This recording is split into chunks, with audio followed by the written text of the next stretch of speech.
atributos de um líder espiritual. Então, abra sua Bíblia, 1 Tessalonicenses, primeira carta do apóstolo Paulo escreveu aos Tessalonicenses, capítulo 2, versículo 1 até o versículo 8. Primeira carta o apóstolo Paulo escreveu aos irmãos de Tessalônica, tá? Primeira carta aos Tessalonicenses, capítulo 2, versículo 1 em diante, que diz assim a palavra do Senhor. Porque vós mesmo, irmãos, bem sabeis que a nossa entrada para convosco não foi vã, mas havendo primeiro padecido e sido agravados em Filipos, como sabeis, tornando-vos ousados em nosso Deus, para vos falar o evangelho de Deus com grande combate. Porque a nossa exortação não foi com engano, nem com imundícia, nem com fraudulência. Mas, como fomos aprovados de Deus para que o evangelho fosse confiado, assim falamos, não como para agradar aos homens, mas a Deus, que prova o nosso coração. Porque, como bem sabeis, nunca usamos de palavras lisonjeiras, nem houve um pretexto de avareza. Deus é testemunha. E não buscamos glória de homens, nem de vós, nem de outros, ainda que podíamos, como apóstolo de Cristo, servos pesados.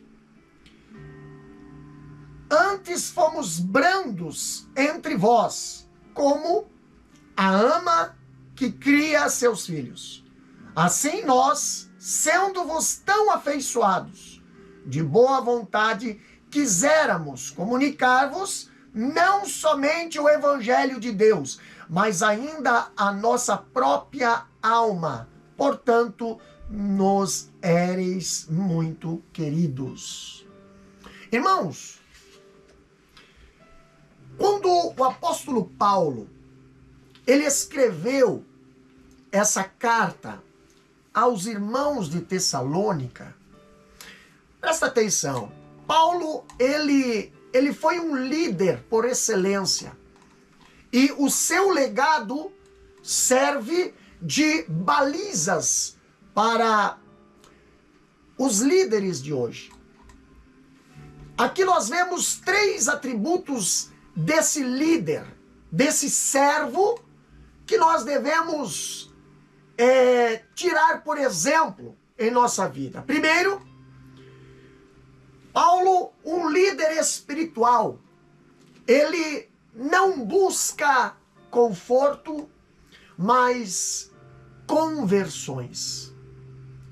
Quando nós olhamos para o capítulo 2 do apóstolo Paulo, o apóstolo Paulo, ele acabara de enfrentar uma prisão ilegal na cidade de Filipos. Foi lido aqui. Ele fora preso, ele foi torturado, mas em vez dessa situação o desencorajar, em vez dessa situação o desanimar, deu-lhe ainda mais disposição para viajar. E agora viaja para Tessalônica. Viaja para prosseguir no ministério da pregação do evangelho.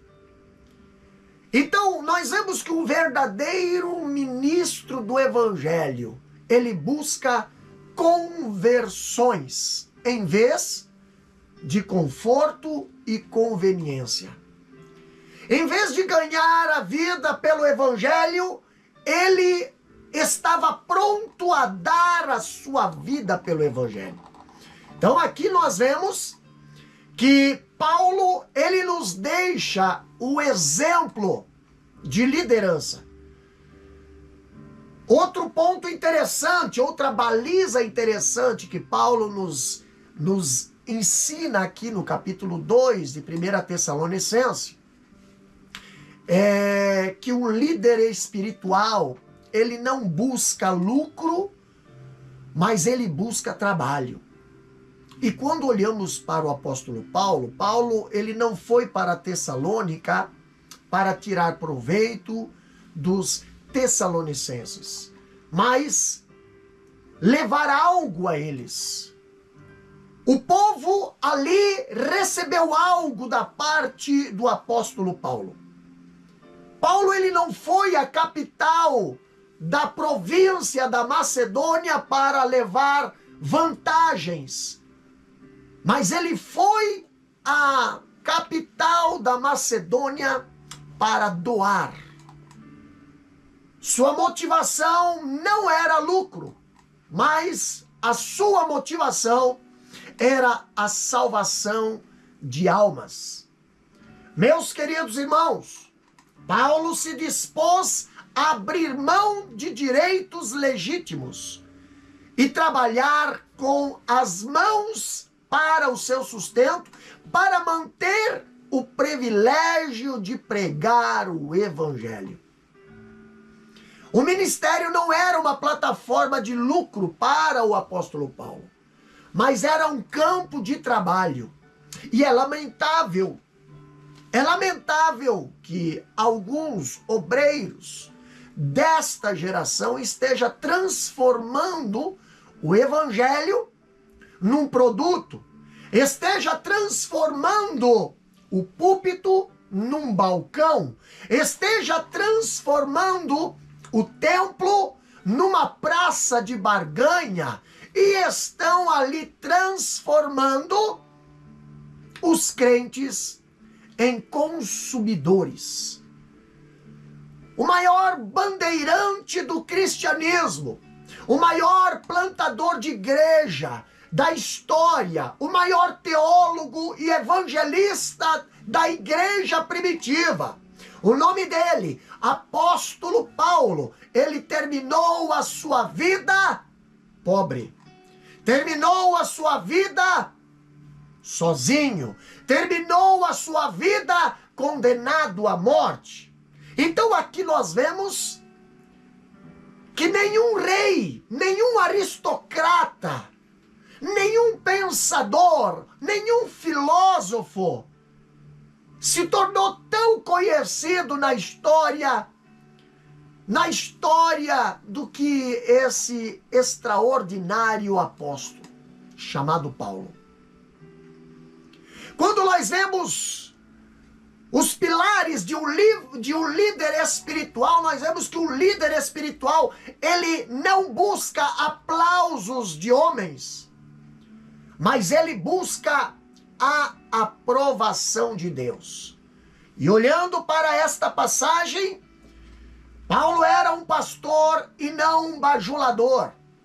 Paulo, ele pregava para agradar ele não pregava para agradar a homens, mas ele pregava para ser aprovado por Deus. Ele não buscava aplausos, ele não buscava reconhecimentos humanos, mas ele lutava para ser irrepreensível diante de Deus. Um bajulador, ele se empenha em tornar a mensagem palatável e atraente para agradar as pessoas. Mas pensa bem, ele busca a sua própria glória pessoal. Ele não busca a glória de Deus. Ele está mais interessado em promover o seu nome do que exaltar o nome de Cristo. Um bajulador, ele está mais interessado em arrancar aplausos dos homens, da plateia, do que ser aprovado por Deus. Bajulador, ele está mais interessado em ser amado na terra do que ser conhecido no céu. Então, quando olhamos aqui para Este capítulo número 2 de 1 Tessalonicenses, o capítulo 2 dessa carta é uma defesa de Paulo aos vários ataques sofridos dos inimigos quanto à sua pessoa, quanto à sua mensagem e aos seus propósitos também e aos seus métodos. Ele escreveu aqui, nós sabemos sobre Paulo, porque ali, se os inimigos fossem bem-sucedidos em suscitar desconfiança em relação à pessoa do mensageiro, a mensagem teria sofrido uma morte natural. Então nós vemos aqui, analisando 1 Tessalonicenses, capítulo 2, do versículo 1 em diante, nós vemos um evangelista frutífero. Paulo, ele foi um evangelista de qualidades superlativas. O apóstolo Paulo, a Bíblia fala que ele foi um pregador ungido e um profícuo ganhador de almas. E para nós falarmos sobre esse ganhador de almas, eu quero aqui falar de 3 características importantes do apóstolo Paulo como ganhador de almas. Vamos lá? Capítulo 2, versículo 1 ali diz: porque vós mesmo, irmãos, bem sabeis que a nossa entrada para convosco não foi vão. Então aqui nós vemos Paulo, um ganhador de alma prolífero. Paulo, ele tinha um frutífero ministério. Paulo, ele não era um obreiro vazio e estéril. Paulo, ele não era uma pessoa apenas de título. Paulo, ele era um grande ganhador de almas. Paulo, ele foi o maior teólogo do cristianismo e também o maior evangelista. Quando falamos do apóstolo Paulo, ele era um missionário plantador de igreja, mas também ele era um zeloso e dedicado pastor. Atualmente, os teólogos não querem ser evangelista, e nem os evangelistas querem ser teólogos. Mas pastor, se nós olharmos para Paulo, Paulo era um ganhador de almas. E por onde ele passava, ele deixava muitos frutos. Frutos do seu trabalho. Na sua estada aqui em Tessalonicenses, né? Aqui em Tessalônica, não foi infrutífera, não. Em apenas 3 semanas, há registros aqui de multidão de pessoas sendo salvas. Não há outra explicação para esse estupendo resultado, senão uma intervenção poderosa do Espírito Santo, aplicando ali a palavra nos corações do povo. Paulo, ele foi um pregador abnegado. Capítulo 2, versículo 1 e 2, ainda diz, o versículo 2: mas havendo primeiro padecido e sido agravados em Filipe, como sabeis, tornamo-nos ousados em nosso Deus, para vos falar o evangelho de Deus com grande combate. Se nós olharmos para a palavra de Deus, Paulo e Silas, ele tinha sido espancado, eles tinham sido ultrajado em Filipos, e mesmo assim, a Bíblia diz que eles foram a Tessalônica. Mesmo assim, eles foram para Tessalônica e pregaram o evangelho em Tessalônica.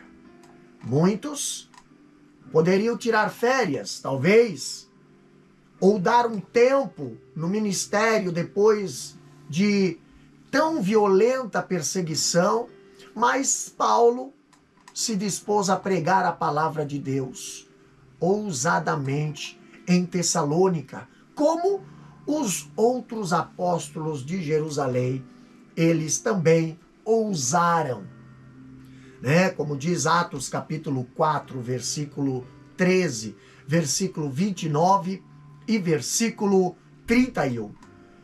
Então, quando nós olhamos o ministério de pregação em Tessalonicenses, ou em Tessalônica, foi também em meio de uma luta agônica. Se nós prestar atenção na leitura da palavra do Senhor, nós vemos que os críticos de Paulo, eles queriam desacreditar a sua pessoa. Eles assacando contra ele ali pesadas e levianas acusações. Havia quem dizia em Tessalônica que Paulo ele tinha ficha policial e que não era mais que um delinquente que estava fugindo da justiça. E que obviamente não se podia dar ouvidos a um homem dessa índole.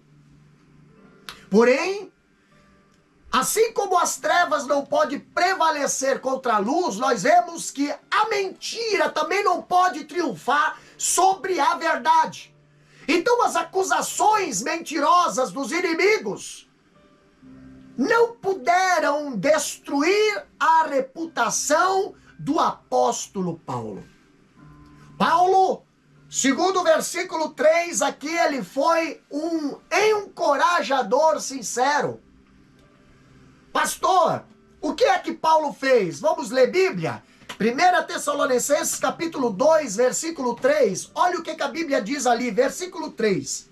Porque a nossa exortação, olha o que diz a Bíblia. Porque a nossa exortação não foi com engano, nem com imundícia, nem com fraudulência.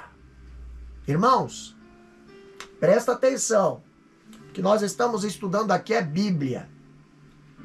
Paulo, ele pregou o evangelho puro. Paulo viveu uma vida pura e usou métodos puros. Ele não removeu nada da palavra. Ele nem acrescentou nada na palavra.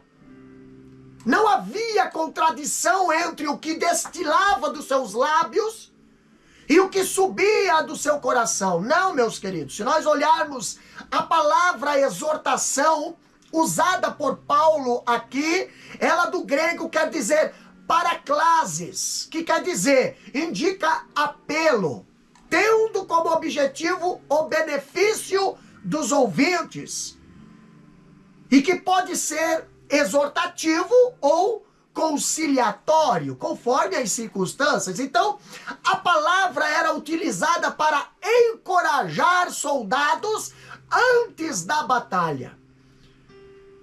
E se dizia que o encorajamento era necessário para os soldados pagos, mas desnecessário para os que lutavam por suas vidas em seus países. Então, Paulo, ele ensina aqui 3 importantes verdades. A primeira era a mensagem do seu ministério. A segunda era o motivo do seu ministério. E a terceira, meus queridos, era o método do seu ministério. Então vamos ver essas 3 verdades. Primeiro, aqui nós temos a mensagem do seu ministério. Na parte A do versículo 3, ali diz: porque a nossa exortação não foi com engano. Queridos, Paulo pregava o puro evangelho. A primeira coisa que Paulo faz é reafirmar a veracidade da sua mensagem, quando ele diz: pois a nossa exortação não procede de engano. Meus queridos irmãos, a mensagem de Paulo não era criada por ele, mas ela era recebida de Deus. Então nós vemos aqui nesta carta 6 vezes ele menciona esse auspicioso fato de que havia recebido o evangelho de Deus e não de homens. Segundo ponto é o motivo do seu ministério. Agora nós vemos a parte B do versículo 3. Com engano, né? Parte B aqui diz, primeira parte A, por nossa exortação não foi com engano, nem com imundícia e nem com fraudulência. Então Paulo vivia uma vida pura. Ele deixou claro o motivo pelo qual realizava o seu ministério. A sua exortação não procedia de impureza, parte B do versículo 3. Meus queridos, é geralmente reconhecido que o pensamento aqui não se refere à impureza física ou a um ritual, não, mas sim à impureza moral. Alguns acusavam Paulo de estar fazendo a obra com motivações erradas. Olha só que interessante. Os motivos que Paulo fazia a obra do Senhor eram puros diante de Deus e era puro diante dos homens. Uns pregavam a mensagem errada com a motivação errada. Outros pregavam a mensagem errada com a motivação, outros pregavam a mensagem certa com a motivação errada. Como fala Filipenses, dá uma olhada aqui. Filipenses capítulo 1, versículo 14 e 15. Olha o que diz aqui. Filipenses capítulo 1, versículo 14 até o 19. Mas vamos ver aqui. E muitos dos irmãos no Senhor, tomando ânimo com as minhas prisões, ousam falar a palavra, mas confiadamente, sem temor. Verdade é também, alguns pregam a Cristo por inveja e porfia, mas outros de boa mente. Uns por amor, sabendo que fui posto para a defesa do evangelho, mas outros, na verdade, anunciam a Cristo por contenção, não puramente, julgando acrescentar aflições às minhas prisões. Mas que importa? Contanto que Cristo seja anunciado de toda maneira, ou com fingimento, ou em verdade, nisso me regozijo e me regozijarei ainda, porque sei que disto me resultará salvação, pela vossa oração e pelo socorro do Espírito de Jesus Cristo. Então, aqui nós vemos que alguns pregadores pregavam a mensagem errada com motivação errada. Outros pregadores pregavam a mensagem certa por motivações erradas, como diz Filipenses capítulo 1, versículo 14 a 19. Mas falando de Paulo, ele pregava a mensagem certa com a motivação certa. Então, esse era o motivo do seu ministério. Agora, o terceiro ponto é o método do seu ministério. O método do seu ministério está na parte C do versículo 3. Ali Paulo não enganava as pessoas. Ele não empregava de métodos desonestos a fim de que as pessoas acreditassem na sua mensagem. Então nós vemos aqui, né? Como diz aqui, nem com fraudulência, né? O termo grego traduzido aqui por dolo, em uma tradução, em outra tradução fala, ele tem o sentido de colocar a isca no anzol. Então, em outras palavras, o que nós queremos aqui, o que nós podemos aprender com este versículo? Paulo, ele não pregava, ou ele não pegava as pessoas em armadilhas, prometendo a salvação como um vendedor astuto, né? Que faz ali para as pessoas comprarem seus produtos. Paulo, ele não agia com fraudulência.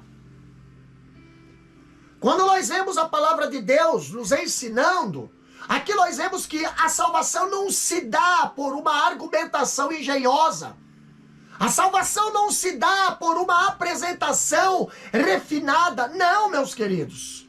A salvação é resultado da palavra de Deus e do poder do Espírito Santo.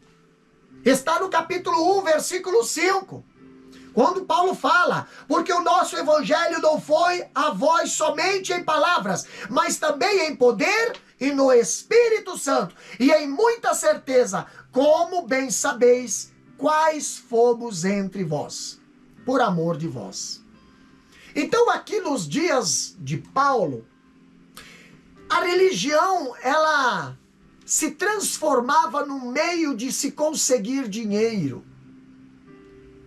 Mas Paulo dá o seu testemunho de integridade na área financeira. Ah, pastor, a área financeira tem sido um grande obstáculo hoje para muitos líderes. Mas se nós for olhar o que Paulo aqui nos deixa de exemplo, o capítulo 2, versículo 5 diz, porque como bem sabeis, nunca usamos de palavras lisonjeiras, nem houve um pretexto de avareza. Deus é testemunha. Queridos, Paulo dá testemunho de integridade na área financeira. Em 2 Tessalonicenses capítulo 3, versículo 8 até o 10. Olha o que nós lemos aqui. Versículo 8 até o 10 diz, porque agora vivemos se estáis firmes no Senhor, porque que ação de graça poderemos dar a Deus por vós, por todo o gozo com que nos regozijamos por vossa causa diante de nosso Deus. Paulo, ele era um obreiro muito atento quanto à transparência na questão do dinheiro. E prova essa está lá em 1 Coríntios capítulo 9, versículo 1 até o 18. Anota esse versículo aí, eu não vou ler, mas anota. Ele chegou a abrir mão do seu legítimo direito de sustento para não comprometer o progresso do evangelho. Paulo realmente abriu mão. Escreve ali, olha, que o mundo daqueles dias estava saturado de filósofo, estava saturado de ilusionistas, estava saturado de feiticeiros, estava saturado de charlatões e trapaceiros ambulantes. E eles usavam de uma lábia com o fim de impressionar os ouvintes. Já existia isso naquela época. Paulo não era um charlatão, Paulo não era um embusteiro como eles. Paulo, ele jamais usou a mensagem de Deus para propósitos gananciosos. Não, pastor. O que Paulo, ele fazia, a igreja o acompanhava no que ele fazia. Paulo, a Bíblia fala no capítulo 2, versículo 4 a 6, que ele se apresenta aqui como um mordomo fiel. E aqui nós destacamos dois aspectos fundamentais de Paulo como um mordomo fiel. Primeiro, está no versículo 4. Olha o que diz aqui. Versículo 4 diz, mas como fomos aprovados de Deus para que o evangelho nos fosse confiado, assim falamos não como para agradar a homens, mas a Deus que prova o nosso coração. Queridos, o que Paulo está querendo passar para a igreja aqui? Paulo, ele foi aprovado por Deus. Por isso, Deus lhe confiou o evangelho. Aqui o verbo aqui, ele está no aspecto contínuo, que sugere que o escrutínio de Deus não é, por assim dizer, um vestibular único, de uma vez para sempre, não, para seus servos, não, e sim um processo continuamente operativo daquilo que hoje em dia poderia ser chamado de controle de qualidade. Então a palavra grega, dedokimazmeta, né? Utilizada por Paulo, essa palavra dedokimazmeta, né? Que quer dizer ali aprovado, né? Paulo, para aprovado, era usado no grego clássico com sentido técnico de descrever uma pessoa aprovada como alguém possível de eleição para um cargo público. Então Paulo, ele tinha não apenas a revelação, mas Paulo tinha a aprovação. Paulo, ele possuía o conteúdo glorioso do Evangelho de Deus e uma vida reta diante do Senhor. Então a sua pregação, meus queridos, era respaldada pela sua vida e o seu ministério foi plantado num solo fértil de uma vida piedosa, de uma vida irrepreensível. Vida com Deus parece ministério para Deus. A vida é a base do ministério e precede ao ministério. Então, quando olhamos o apóstolo Paulo, aqui nós vemos que a maioria, ou a maior prioridade do obreiro, né, ou do líder, não é fazer a obra de Deus, mas ter comunhão com o Deus da obra. Quando nós olhamos Marcos, capítulo 3, Marcos, capítulo 3, abre a sua Bíblia, 3 e 14, se não me foge a memória. Marcos, capítulo 3, versículo 14. Olha só. Marcos, capítulo 3, versículo 14, diz bem assim, ó. E nomeou 12 para que estivesse com ele e os mandasse a pregar. Então, a prioridade do obreiro não é fazer a obra de Deus, mas antes é ter comunhão com o Deus da obra. A vida com Deus é a base do trabalho para Deus. Então, na verdade, Deus está mais interessado em quem nós somos do que o que nós fazemos. Tem muitas vezes as pessoas se preocupam tanto em mostrar o que fazem, mas não se preocupam em viver o que mostram. Paulo pregava a palavra, pregava para agradar a Deus. Paulo não pregava para agradar a homens. Ele não pregava ali que o povo, ele não pregava que o povo queria ouvir, não, mas o que o povo precisava ouvir. Ele não pregava para entreter os bodes, não. Ele pregava para alimentar as ovelhas. A pregação da verdade não é popular, não, meu irmão, mas é vital para a salvação. Nem todos vão aceitar a palavra de Deus, mas é necessário que ela seja pregada genuinamente, como Jesus mandou pregar, mandou ensinar. Então Paulo, ele foi um obreiro irrepreensível diante dos homens. No capítulo 2, versículo 5 e versículo 6, ali diz: porque como bem sabeis, nunca usamos de palavras lisonjeiras, nem houve um pretexto de avareza. Deus é testemunho. Versículo 6.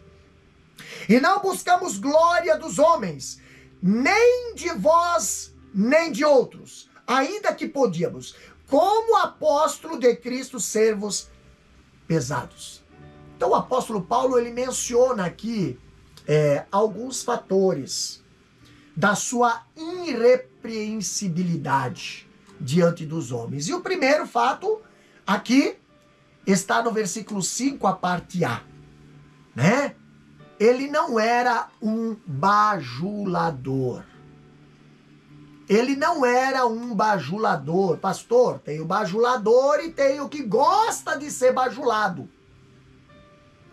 Muitas das vezes você sofre porque você não é bajulador. Você sofre porque você não faz esse tipo de comportamento. E aqueles que querem que você bajula, muitas das vezes te maltratam por você não ser um bajulador, mas Paulo também não era um bajulador. A palavra usada por Paulo para bajulação é colaqueia, que descreve sempre a adulação que pretende ganhar algo, a lisonja por motivos de lucros. E nessa mesma linha de pensamento, aqui, dessa palavra grega, contém a ideia de enganar com fins egoístas. Não é apenas uma palavra fiada para dar prazer a outras pessoas, mas a fim de ter lucro. Então, é um engano, mediante a eloquência, para agradar os corações das pessoas, a fim de explorá-la. E Paulo aqui, ele está chamando a atenção. Por quê, pastor? Porque o bajulador é aquele que fala uma coisa, mas sente outra. O bajulador, ele tem a voz macia como uma manteiga e o coração duro como uma pedra. Sim, pastor. O bajulador, ele tem palavras aveludadas e em uma motivação ferina, como uma espada. Se nós olharmos para Marcos capítulo 7, versículo 6, aqui nós temos um exemplo. Marcos capítulo 7, versículo 6. Olha o que a Bíblia diz aqui na palavra do Senhor.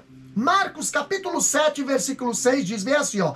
E ele respondendo disse-lhe: bem profetizou Isaías acerca de vós, hipócritas, como está escrito: este povo honra-me com os lábios, mas o seu coração está longe de mim. Traduzindo, interesseiros. Havia plena sintonia entre o que Paulo falava e o que Paulo sentia. Paulo, ele apresenta o seu testemunho diante de todos, quando ele fala, né? Como sabeis, no capítulo 1, versículo 5, ele diz: porque o nosso evangelho não foi a vós somente em palavras, mas também em poder. Entendeu? No Espírito Santo e em muita certeza, como bem sabeis. Se nós olharmos capítulo 2, versículo 1 a 5, versículo 1, ali ó, porque vós mesmo bem sabeis. No versículo 5 também diz: porque como bem sabeis, nunca usamos de palavras lisonjeiras. Versículo 11 ainda também fala: vós e Deus sois testemunha de quão santa, justa e irrepreensível nos ouvemos para convosco os que creem, os que crestes. E aí vai. Capítulo 3, versículo 3 e 4, capítulo 4, versículo 2, capítulo 5, versículo 2. Então nós temos aqui Paulo, ele apresenta o seu testemunho muitas das vezes, dizendo: como bem sabeis. A igreja conhecia o testemunho de Paulo, a igreja confiava na palavra de Paulo, a igreja tinha confiança no que Paulo falava. Por quê? Porque Paulo, ele tinha transparência com o povo que ele liderava. E também dá o seu testemunho diante de Deus, versículo 5. Deus disso é testemunha. Paulo fala. Paulo dizia: Deus é testemunha do que eu estou falando aqui. Irmãos, hoje você vê cada mentira. Você vê cada coisa sendo falada. E você vê a verdade logo depois, no outro dia, sendo revelada. E o homem muitas das vezes levanta e faz outra mentira para tentar derrubar aquela. Mas Deus, ele é testemunha. Não tem, tu pode fugir do homem, mas tu não foge de Deus. O apóstolo Paulo, ele dá o exemplo. Segundo ponto, ele não era um mercenário. Tá aqui, capítulo 2, versículo 5, a parte B. Olha o que diz. Nem houve um pretexto de avareza. A palavra grega aqui traduzida por ganância, é pleonexia, tá? Pleonexia, que é traduzido por ganância, que quer dizer aqui, indica a cobiça de todos os tipos e, portanto, o desejo de despojar outras pessoas daquilo que lhes pertence. Desejo de possuir, desejo de tomar. Paulo não pregava para arrancar dinheiro das pessoas, mas para arrancar-lhe do peito o coração de pedra, a fim de receberem um coração de carne. Essa era o desejo de Paulo. Paulo não buscava lucro. Paulo buscava salvação. Quando nós olhamos, a sua recompensa não era dinheiro. A sua recompensa era vidas salvas. Os motivos de Paulo em fazer a obra de Deus era puro. Eles eram motivos puros. Ele não fazia do ministério uma plataforma para se enriquecer, não. Ele não estava atrás do dinheiro das pessoas, mas ansiava pela salvação delas. Hoje as pessoas, muitos por aí, eles querem a salvação das pessoas, mas já estão de olho no dinheiro dessas pessoas. Já estão de olho no poder aquisitivo dessas pessoas. E Deus não está se agradando desse comportamento. Deus não está se agradando desse comportamento. Muitas das vezes, as pessoas querem ouvir palavra, mas o povo só sabe pedir dinheiro. Deus não está se agradando disso. Paulo não era um megalomaníaco. Versículo 6 fala: e não buscamos glória dos homens, nem de vós, nem de outros, ainda que podíamos, como apóstolo de Cristo, servos pesados. Mas Paulo não pregava para alcançar glória e prestígio humano. Paulo não andava atrás de lisonjeias humanas. Não, ele não buscava prestígio pessoal, nem glória de homens. Não, pastor. Paulo, ele não dependia desse reprovável expediente. Por quê? Porque sabia quem era o que devia fazer. Ele não precisava bajular, nem receber bajulação, não. Quem chamou não foi homem, quem chamou foi Deus. Quem enviou não foi homem, quem enviou foi Deus. O compromisso que Paulo tinha era com Deus e não com os homens. Então a sua realização pessoal não procedia da opinião das pessoas, mas da aprovação de Deus. E aqui é digno de observar que em 1 Tessalonicenses, capítulo 1, versículo 5...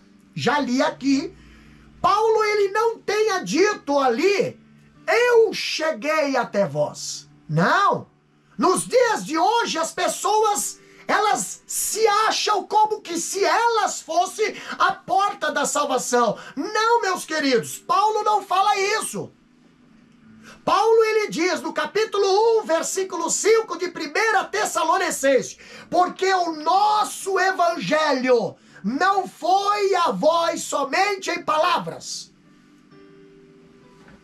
Paulo não coloca ele. Paulo coloca a palavra na frente dele. O nosso evangelho chegou até vós. Então o foco aqui não estava no homem. O foco aqui estava na palavra. O culto, meus queridos, nesses últimos dias, o culto à personalidade é um pecado. Hoje as pessoas querem mais serem vistas do que mostrar Deus para as pessoas. Mas toda glória que não é dada a Deus é vanglória, é glória vazia. Deus não se agrada desse tipo de comportamento. Deus não se agrada desse tipo de atitude. Entendeu? Deus não divide a sua glória com ninguém. No versículo 7, versículo 8, Paulo ali ele se coloca como uma pessoa, como uma mãe, uma ama. Quer ver o versículo 7? Olha o que diz ali. 1 Tessalonicenses capítulo 2, versículo 7, Paulo fala o seguinte: antes fomos brandos entre vós, como a ama que cria seus filhos. Agora, quando Paulo se coloca no lugar de uma mãe que cria os seus filhos, vamos entender essa passagem? Aqui nós temos algumas verdades para nos ensinar. Primeiro, versículo 7, Paulo, como uma mãe, Paulo abriu mão de seus direitos. Agora, presta bem atenção. Eu sei que tem muitas mães ouvindo e vocês vão entender o que eu vou falar aqui.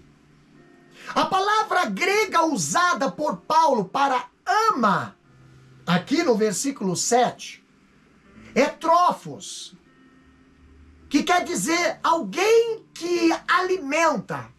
Uma ama, uma babá, uma enfermeira, né?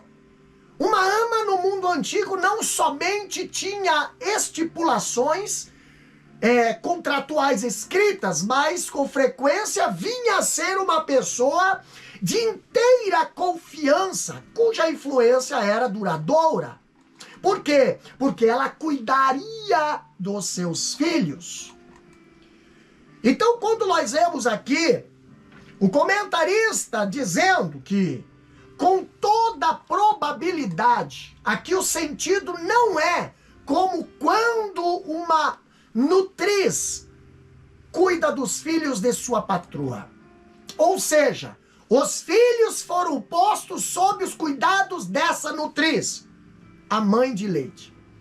Mas, como quando uma nutriz é a mãe que esquece, afaga, acaricia os filhos de seu próprio ventre, visto que ela mesma lhes deu a luz.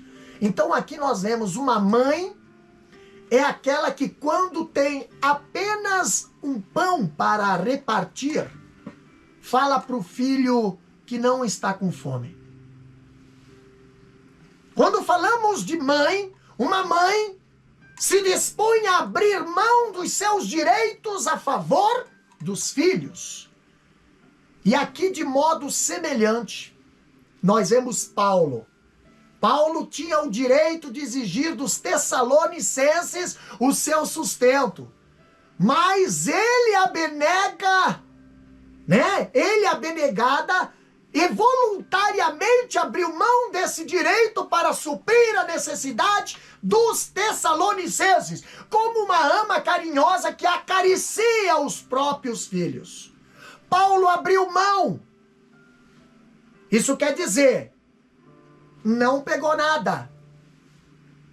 Nada. Adianta nós abrir mão e, por outro lado, nós ser pesado em algumas outras coisas. Paulo não. Paulo não era um mercenário, Paulo era um pastor. Está na Bíblia. Ele não apacentava a si mesmo, mas ele apacentava o rebanho de Deus. A prioridade era o rebanho de Deus. Ele colocava a necessidade dos outros acima das suas próprias necessidades. Uma vez eu ouvi alguém dizer, alguém de muita influência: eu preciso pensar em mim primeiro. E eu fiquei preocupado com isso. Porque uma mãe nunca pensa em si primeiro. Uma mãe sempre vai pensar no filho. E Paulo, aqui no versículo 7, ele diz: como uma mãe, como uma ama que cria seus filhos. Então, como uma mãe, Paulo cuidou de seus filhos espirituais com ternura. Irmãos, Paulo, ele tratou os crentes de Tessalônica carinhosamente como uma ama que acaricia seus filhos. A ênfase do mordomo é fidelidade. A ênfase da mãe é gentileza e ternura. Então, como um apóstolo, ele tinha autoridade, mas sempre a exerceu com amor. Paulo era igual a uma mãe afetuosa cuidando de um bebê. Ele demonstrou pelos seus filhos na fé amor intenso, cuidado constante, dedicação sem reserva, paciência triunfadora, provisão diária, afeto explícito, proteção vigilante, disciplina amorosa. Coisa que nós vemos em falta nesses últimos dias. Né? Nós vemos muita propaganda, mas nós não vemos nenhum ato de amor intenso, cuidado constante, dedicação sem reserva, paciência triunfadora, provisão diária, afeto explícito, proteção vigilante e disciplina amorosa. E quando nós olhamos para essa passagem, nós vemos hoje, andando pelos caminhos dessa terra, você observa muitos obreiros liderando o povo de Deus com truculência e com rigor despótico. Pastor, o que é? O que é liderar com truculência? Alguém vem dizer, pastor, é por causa da palavra, é por causa da palavra. Não, Senhor, a verdade precisa ser pregada. A verdade não é truculência. Entendeu? A truculência vem de quem não quer mais ouvir a verdade, de quem não quer mais aceitar o ensino da palavra do Senhor, de quem não está mais aceitando a verdade. Então esses sim são ditadores implacáveis e não pastores amorosos. Eles esmagam as ovelhas com a sua autoridade autoimposta, em vez de conduzir o rebanho com a ternura de uma mãe. Pastor, quando o apóstolo Paulo fala aqui que ele se colocou como uma mãe para o povo de Tessalônica, aqui como uma mãe, Paulo cuidou dos seus filhos espirituais com sacrifício cabal. Versículo 8. Assim nós, sendo-vos tão afeiçoados, de boa vontade quiséramos comunicar-vos não somente o evangelho de Deus, mas ainda a nossa própria alma. Portanto, nós éreis muito queridos. Paulo estava pronto a dar a própria vida pelos crentes de Tessalônica. O pastor verdadeiro, aquele que imita o supremo pastor, ele dá a vida pelas suas ovelhas. Porque o supremo pastor, ele deu a vida pelas ovelhas. Ele gasta a sua vida pelas ovelhas. Não importa. A recompensa não vem aqui na terra, a recompensa vem lá do céu. Aqui Paulo nos mostra que ele não vive para explorá-la, mas ele vive para servi-la.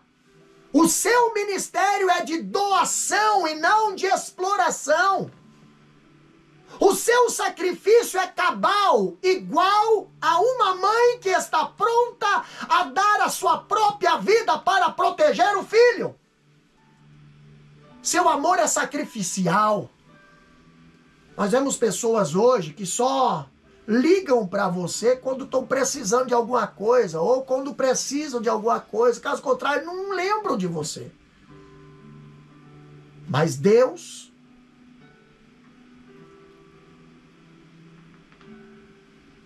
ele está vendo, né? Deus, ele está vendo. Olha só que interessante. O seu sacrifício é cabal, igual de uma mãe que está pronta a dar a sua própria vida para proteger o filho. Seu amor é sacrificial. Foi esse filho que permitiu ao rei Salomão descobrir qual era a mãe verdadeira da criança ali sobrevivente. Se nós olharmos 1 Reis, capítulo 1, capítulo 3, versículo 16 ao 28, nós vamos ver algo interessante ali. 1 Reis, capítulo 3, versículo 16 a 28. Olha só que interessante. Ali, Salomão, ele atende duas mães. E uma tinha matado o próprio filho. E agora queria que a outra matasse, ou queria pegar a filho da outra. E aquela mãe não deixou que Salomão matasse o seu próprio filho. Preferiu entregar esse filho para aquela outra mãe. E ali Salomão, ele viu quem era a mãe verdadeira. A mãe que amamenta oferece parte da própria vida ao filho. A mãe que amamenta não pode entregar seu filho aos cuidados de outra pessoa. O bebê deve ficar em seus braços, próximo ao seu coração. A mãe que amamenta ingere os alimentos e os transforma em leite para o filho, que vai o alimentar no peito. Agora eu vejo que o cristão maduro alimenta-se da palavra de Deus e compartilha esse alimento com os cristãos mais novos para que possam crescer, como diz 1 Pedro capítulo 2, versículo 1 ao 3. Então uma criança que ainda mama pode ficar doente por causa de algo que a mãe ingeriu. Quando olhamos para a palavra, o cristão que está nutrido ou nutrindo outros, ele deve ter cuidado para que ele próprio não se alimente de coisas erradas. Sim, pastor. O apóstolo Paulo, ele fala como uma mãe, Paulo cuidou dos seus filhos espirituais com a melhor provisão. Parte B diz, comunicar-vos não somente o evangelho de Deus, mas ainda a nossa própria alma. Paulo se sacrificou para oferecer aos crentes o evangelho de Deus. Ele não pregou em Tessalônica ali vãs filosofias, mas ele expôs as escrituras. Ele pregou não estribado em sabedoria humana, mas no poder do Espírito Santo. Aqui nós vemos que a sua pregação não era uma lisonja para fazer cócegas nos ouvidos, nem um instrumento para massagear o ego dos líderes da sinagoga, não. Paulo, ele pregou o evangelho, aqui a Bíblia diz o evangelho de Deus. Ele ofereceu ao povo o pão nutritivo da verdade. Meus queridos, os púlpitos estão pobres da palavra de Deus nesses últimos dias. A igreja, ela está faminta da palavra. A igreja precisa desesperadamente voltar-se para a pregação fiel da palavra de Deus. Os líderes, os pastores não deram pão ao seu rebanho. E as ovelhas ficarão fracas, vulneráveis às falsas doutrinas que invadem o aprisco da fé. E Paulo aqui, ele nos orienta, ele nos ensina, ele nos mostra que ele foi fiel à sã doutrina, à mensagem pregada. Mesmo que o povo não aceitasse, mesmo que o povo reclamasse, mesmo que o povo não gostasse, mas Paulo, ele tinha um compromisso com Deus. Hoje o povo está mais preocupado. Hoje a liderança, muitos líderes estão mais preocupados em agradar as pessoas, agradar a plateia, agradar os participantes. Mas não foi para isso que nós fomos chamados. Nós fomos chamados para levar a palavra da verdade, a palavra de fé, a palavra de salvação, a palavra que liberta, a palavra que cura, a palavra que transforma vidas. E as pessoas que conhecem a palavra, a Bíblia diz, conhecereis a verdade, e a verdade vos libertará. E quem conhece a verdade, a Bíblia diz, quem agora está em Cristo, nova criatura é, as coisas velhas já passaram, eis que tudo se fez novo. É bem diferente. quem tem um encontro com a palavra e quem tem um encontro com filosofias. Quem tem um encontro com a palavra tem mudança de vida. Quem tem um encontro com Cristo tem mudança de vida, de comportamento, de atitude. Quem não tem um encontro com Cristo vive uma vida de fachada. Mas eu te convido nesse momento a ter um verdadeiro encontro com Cristo. E se você já teve esse encontro com Cristo, eu te convido a fazer um ministério, fazer a obra que Deus te confiou em fazer. Faça com fidelidade a Deus. Não tenha medo, não tema. Não tema homens, não tema ao leão, não tema ninguém. Faça a Deus. Agrade a Deus. Glorifique a Deus. Ele é o dono desta obra. Ele que nos chamou, Ele que nos levantou, Ele que diz: esforça-te, tem bom ânimo, porque eu te farei herdar esta terra. A palavra é dele, não é do homem. A palavra que não volta vazia é de Deus e não do homem. Se você prestar bem atenção, a palavra do homem hoje fala uma coisa, amanhã estão trocando, falando outra, mas a palavra de Deus, ela não muda. Ele é o princípio e o fim, ele é o começo e o fim, ele é a palavra, ele é a verdade, ele é o caminho. E a única palavra que não volta vazia é a dele. Então confia na palavra do Senhor. Pregue a palavra do Senhor. Evangelize a palavra do Senhor. Leve a palavra da verdade aos corações sedentos. E eu tenho certeza que Deus fará a sua parte. Amém? Vamos estar orando nesse momento, pedindo a Deus para que venha abençoar a sua vida. Você que deseja uma oração, pedido de oração, estaremos orando neste momento pela sua vida.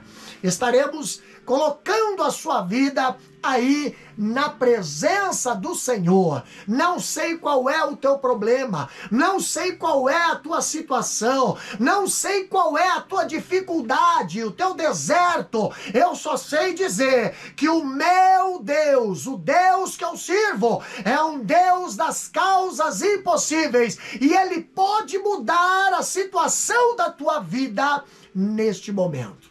Então nós vamos orar por você. Você que deseja aceitar a Jesus, levanta a tua mão aí onde você está e aceite a Jesus como único e suficiente Salvador. Você também que deseja voltar para os caminhos do Senhor, volte para os caminhos do Senhor nesse momento.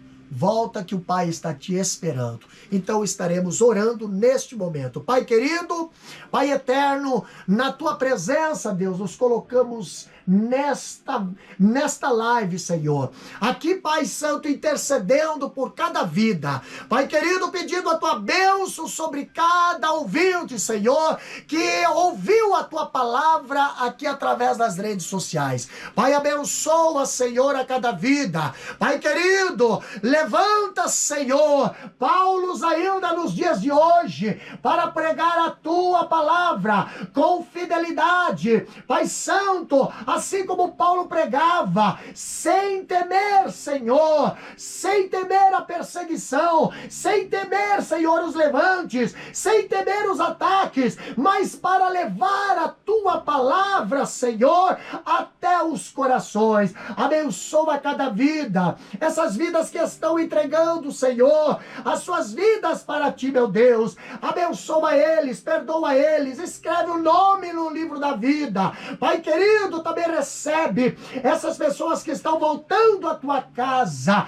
reconciliando contigo, Senhor. Abençoa a vida deles, abençoa o ministério, Senhor, de cada líder, de cada obreiro, de cada irmão, de cada irmã, de cada jovem, de cada criança, através da tua palavra. Abençoa, Senhor, nós te pedimos no nome de Jesus.